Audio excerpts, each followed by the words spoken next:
المغنيسيوم اللي بيخش في 300 عمليه حيويه ومهم جدا لصحه العصب، مهم جدا للعضلات بتاعتنا، مهم جدا للقلب، مهم للضغط، موجود في بذور الشيا.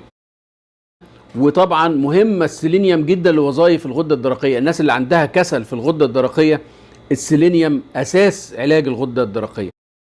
وانا هقول لك مثلا خد بذور الشيا النهارده وبكره، لا، ده انا هستمر عليه فتره. بذور الشيا انا هستمر عليها فتره عشان تجيب نتيجه. انا بقول لك حاجات طبيعيه بدون ما تاخد دواء.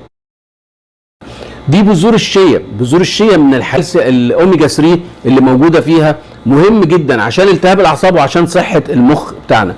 دي بذور الشيا مهمه لصحه العصب، هو ده بقى اللي هيعمل لي التئام، وهيحافظ على الخلايا السيل ممبرين، وهيحافظ على الوصلات العصبيه.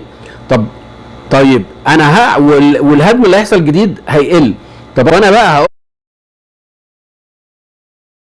ولكن طبعا الاوميجا 3 اللي في السمك فيها حاجات احسن من بذور الشيا. ولكن بذور الشيا الياف، خدنا معلقتين من الكبار بتوع الاكل وحطينا عليهم بذور الشيا وعملناهم مع الزبادي، بتديك بروبيوتيك والياف. 11 جرام الياف.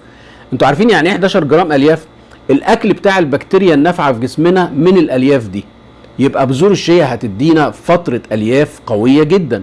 الالياف دي هتساعدني بشكل كبير انها تبقى بكتيريا نافعه للجسم.